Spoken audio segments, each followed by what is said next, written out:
So hello guys, my name is John Dito Pasinaw at ipapakita ko po sa inyo kung paano mag-measure ng mga ingredients. At meron po akong mga ingredients katulad ng white sugar, brown sugar, flour, then oil po. Ito po yung tinatawag na, like itong tatlo po tinatawag po ito na dry ingredients. Ito po ay tinatawag na liquid ingredients. At ipapakita ko po sa inyo kung paano mag-measure ng ano po mag-measure ng ingredients. So, dadalig ko dito yan. Una po, kailangan po meron po kayo panandok, then meron po kayo sukat. Ito po ito, 1/2 cup po yan. Nalagay po natin ito ganyan. Need po natin siya, kaya po kailangan po ng ganito kasi po kailangan po natin siya i-overflow. Ay, 1 turo sa akin. Yan.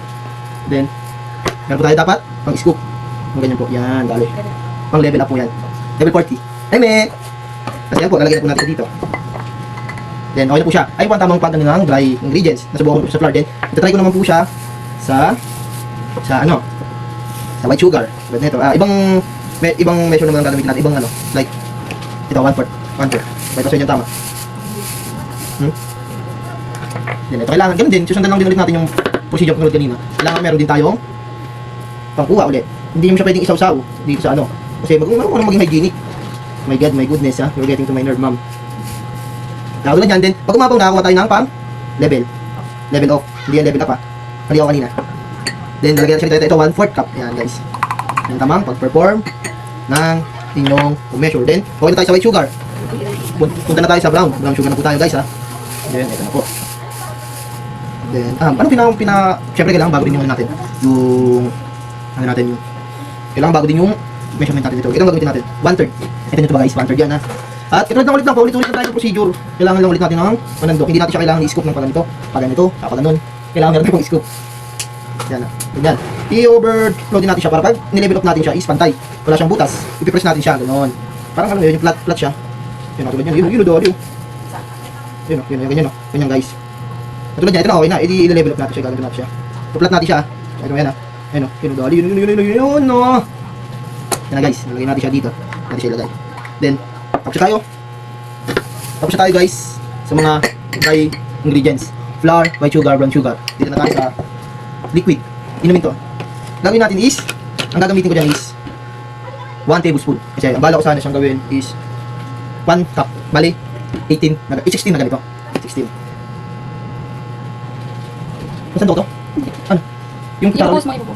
Madumi yan. Kaya nga ganyan. Ito guys. Hindi mo siya kailangan i-scoop ng ganito. Ay, nasturo sa akin. Pero dahil tinuturuan ko kayo, papayagan ko na kayo nun. Kasi ito kailangan eh. Ito kailangan gawin eh. Oh! Isa. Dalawa. Tatlo. 4. Sorry guys. Kaya ito ginamit namin. Kasi wala akong graduated measuring. Wala akong nakita. Tawad ako kakahanap. 4 na